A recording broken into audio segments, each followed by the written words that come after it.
Perintah Kaisar Naga. Jangan lupa like, komen, dan subscribe rd1channel.com. Bab 3317 Naga Banjir halaman depan. Karena tidak ada bahaya, semua orang harus segera beristirahat dan memulihkan kekuatan mereka. Saya akan menyempurnakan beberapa ramuan untuk Bos Kai terlebih dahulu, sehingga dia bisa pulih lebih awal besok pagi. Dev berkata kepada semua orang. Semua orang mulai duduk bersila dan mendapatkan kembali kekuatan mereka. Dev dengan cepat menyempurnakan ramuan untuk Kai Hongwei untuk memperbaiki meridiannya. Kai Hongwei harus pulih ke puncaknya sesegera mungkin agar mereka berhasil melewati pegunungan Qilian. Jika tidak, jika dia telah mendukung Kai Hongwei, kapan dia akan melakukannya? Bisa keluar. Setelah semua orang beristirahat, Dev perlahan keluar dari gua.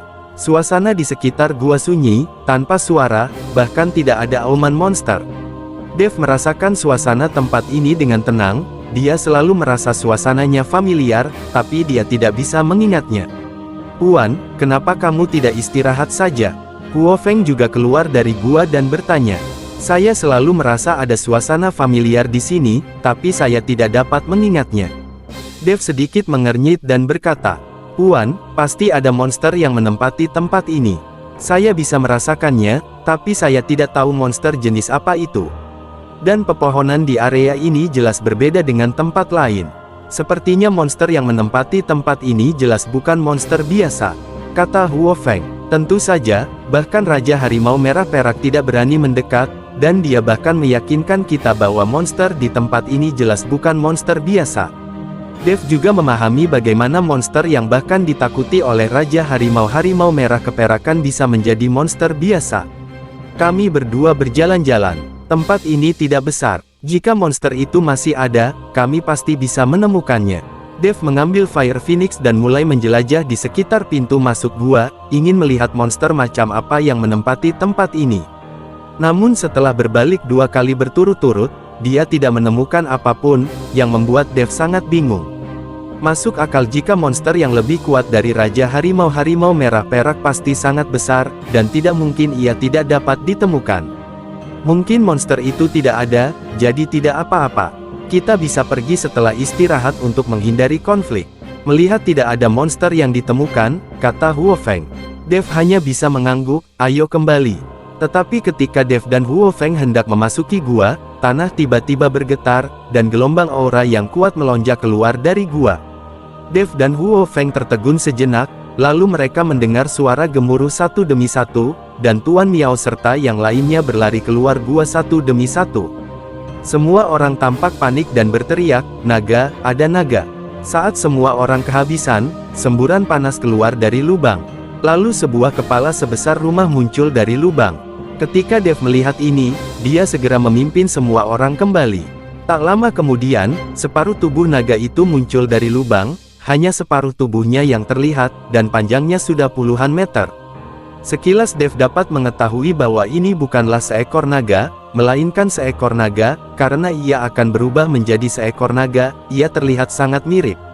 Naga jenis ini dianggap sejenis ular, bukan naga. Bagaimana, kenapa ada naga di gua ini? Kai Hongwei sangat ketakutan, dia baru saja mengatakan bahwa gua itu sangat aman, tetapi sekarang seekor naga besar muncul. Naga ini terlalu kuat, bahkan ringannya auranya tidak tertahankan bagi kita. Wajah Tuan Miao juga sangat pucat. Lagi pula, mereka tidak punya kekuatan untuk melawan saat bertemu monster seperti itu. Ketika Huo Feng melihat naga di depannya, dia juga terkejut dan berkata, "Itu naga yang sangat besar. Ini pertama kalinya aku melihatnya. Tahukah kamu, jika seekor naga berubah menjadi naga, itu adalah jalan keluar yang sempit." Pada saat ini, Jiaolong memandang Dev dan biksu lainnya dengan mata besarnya. Bab 3318, menyerah halaman depan. Dev akhirnya teringat kenapa dia merasa familiar saat datang ke sini. Ternyata itu adalah nafas naga ini, dengan sedikit energi naga. Karena naga ini belum sepenuhnya berubah menjadi naga, energi naga yang dipancarkannya sangat sedikit, dan belum murni, jadi Dev merasa sedikit familiar, tetapi dia tidak dapat mengingatnya. "Kalian para biksu manusia sangat berani. Kamu berani masuk ke wilayahku secara pribadi. Jika kamu adalah pelanggar pertama, segera pergi dari sini, kalau tidak aku tidak akan sopan." Jiaolong mengucapkan kata-kata manusia dan mengancam Dev dan yang lainnya. Ketika semua orang mendengar kata-kata Jiaolong, mereka segera menghela nafas lega, lalu berbalik dan berjalan menuju kejauhan untuk meninggalkan area ini. Tapi Dev memandang naga itu dengan tenang tanpa bergerak. "Puan, ayo cepat pergi. Naga ini memang sangat kuat." Huo Feng melangkah maju dan menarik Dev untuk pergi. "Kalian harus pergi dulu. Aku ingin tahu bagaimana naga ini bisa mencapai kondisi ini." Dev sangat curiga bahwa naga itu pasti telah menemukan energi abadi, menyerapnya dan berubah menjadi binatang abadi, dan kemudian dia segera berubah menjadi naga. Mungkin orang ini hanyalah seekor ular kecil sejak awal.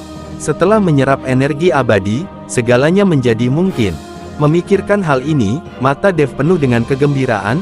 Jika orang ini benar-benar menyerap energi abadi dan menjadi seperti ini, maka ramuan binatang di tubuhnya akan menjadi harta karun yang nyata. Dev sebenarnya ingin membunuh naga di depannya. Burung Phoenix api sepertinya merasakan niat membunuh Dev, dan dengan cepat mengingatkannya, "Tuan, jangan konyol. Saya khawatir naga ini akan naik. Jika bersin sekarang, kita semua akan mati, hidup. Jangan khawatir, aku tidak akan melakukan hal bodoh." Dev dengan cepat tersenyum canggung, dia tidak menyangka Huo Feng memperhatikan pikiran kecilnya. Huo Feng tidak punya pilihan selain mundur perlahan dari area ini. Tetapi ketika dia melihat Dev masih tidak bergerak di sudut itu, dan dia melihat sedikit niat membunuh di mata Dev, dia segera menatap Dev dengan mata merahnya dan berkata, "Kamu tidak tahu seberapa tinggi pikirannya, kamu ingin membunuhku dan mengambil binatang buasku. Dan, saya punya ide ini, tapi saya tahu saya belum bisa melakukannya." Dev setuju dengan murah hati. Tidak jauh dari situ, Tuan Miao dan yang lainnya hampir muntah darah ketika mendengar kata-kata Dev. "Apa yang sedang dilakukan Dev? Beraninya kamu berbicara seperti ini di depan naga yang akan naik?" Naga itu juga tercengang, tidak menyangka Dev akan benar-benar mengakuinya. "Nak, jika naga ini tidak akan naik dan tidak disarankan untuk membunuh terlalu banyak orang, kamu pasti sudah musnah sekarang." Jiaolong mendengus marah. "Berhentilah menyombongkan diri dan menyebut dirimu naga. Kamu hanyalah ular piton besar dan kamu masih berani menyebut dirimu naga." Dev tersenyum menghina. "Nak, kamu sedang mencari kematian." Naga itu marah. "Tahukah kamu, naga adalah makhluk yang paling menyebalkan jika ada yang menyebutnya demikian." Tuan Miao dan yang lainnya sangat terkejut. Mereka tidak mengerti mengapa Dev dengan sengaja membuat marah naga itu. Apakah itu hanya untuk mencari kematian?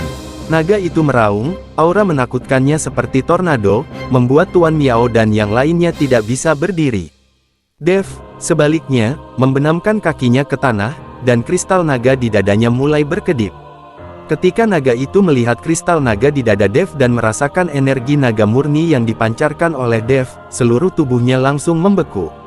Setelah beberapa saat, naga itu menundukkan kepalanya karena terkejut, dan tidak lagi memiliki aura menyendiri. Ketika Dev melihat ini, dia tiba-tiba melompat ke atas kepala naga itu. Melihat transformasi naga tersebut, semua orang terkejut, mereka tidak dapat memahami bagaimana jenis naga ini, yang hampir tak terkalahkan di dunia surga dan manusia, bisa tunduk pada Dev. Bab 3319 Pencerahan halaman depan. "Bawa aku ke dalam gua, ada yang ingin kutanyakan padamu." Dev membiarkan naga itu membawanya ke dalam gua. Lagi pula, Dev tidak ingin terlalu banyak orang mengetahui identitasnya, jadi dia hanya bisa masuk ke dalam gua dan berbicara dengan naga itu. Setelah Jiaolong mendengar ini, dia segera membawa Dev ke dalam gua. Ketika dia sampai di dalam gua, Dev menemukan bahwa di dasar gua, sebenarnya ada sebuah gua yang mengarah langsung ke tanah. Naga itu ada di bawah tanah dan menyegel gua, jadi Dev dan yang lainnya memasuki gua, tidak ada apa-apa di dalam gua, dan mereka dengan cepat mencapai dasar gua. "Siapa kamu?" Jiaolong bertanya pada Dev. "Kamu tidak perlu khawatir tentang siapa aku. Jika aku bertanya padamu sekarang, kamu harus menjawab dengan jujur. Jika kamu memuaskanku, aku bisa mencerahkanmu dan menjadikanmu naga sungguhan," kata Dev dengan tatapan mendalam. Setelah Jiaolong mendengar ini, dia langsung berkata dengan sopan, "Tanyakan padaku, aku akan memberitahumu semua yang aku tahu. Bagaimana kamu menjadi seperti ini? Apakah kamu menyerap energi abadi dan berubah menjadi naga?" Dev bertanya langsung. "Iya, saya dulunya hanyalah ular rantai merah. Saya tidak sengaja menemukan batu besar dengan energi abadi, jadi saya terus menyerap energi abadi dan berlatih. Selama bertahun-tahun, saya terjebak di alam Ascension, dan saya tidak pernah bisa benar-benar menjadi naga Ascension." Jiaolong berkata jujur, "Apakah batu energi abadi itu masih ada?" Dev bertanya. "Iya." Jiaolong mengangguk. "Ajak aku melihat." Dev ingin tahu seperti apa rupa batu peri yang bisa mengubah ular rantai merah kecil menjadi naga. Jiaolong membawa Dev dan mulai merangkak ke bawah gua tanpa dasar. Entah berapa lama, bercak merah mulai muncul di depan mata Dev. Ternyata itu magma merahnya mendidih dan suhunya ribuan derajat. Namun, tubuh Dev tidak takut. Sekalipun panas seperti api iblis, tubuh Dev dapat menahannya. Magma belaka bukanlah apa-apa. Dev melihat di tengah-tengah magma, sebuah batu besar terendam di dalam magma. Batu itu sangat besar sehingga lebih dari cukup untuk membuat naga melingkar di atas batu itu. Batu peri yang besar. Dev sedikit terkejut. Tentu saja, jika tidak, bagaimana saya bisa menyerapnya selama bertahun-tahun, tetapi sekarang hanya ada sedikit energi abadi yang tersisa di batu ini. Jika saya tidak dapat menggunakan energi abadi ini untuk naik, saya khawatir saya akan tetap tinggal di dalamnya, keadaan ini selamanya. Kata Jiaolong sangat kesepian. Dev melihat batu energi abadi di depannya, melompat ke atasnya, dan kemudian menemukan bahwa energi abadi yang memancar dari batu itu sama dengan pecahan jiwa es yang dia miliki di ujung utara. Meskipun energi abadi di dalam batu besar ini tidak banyak untuk naga ini, ia hampir habis. Namun bagi Dev, ini adalah harta karun yang besar, diperkirakan tidak akan menjadi masalah baginya untuk menerobos alam kecil. Anda harus tahu bahwa sumber daya yang dibutuhkan Dev untuk menerobos alam kecil beberapa kali atau bahkan puluhan kali lipat dari sumber daya lainnya. Kekuatanmu sekarang sepenuhnya mampu meningkat, tetapi kamu hanya terjebak pada pencerahan. Bagaimanapun, kamu bukanlah naga sungguhan. Bahkan jika kamu memiliki energi naga di tubuhmu, kamu tidak murni.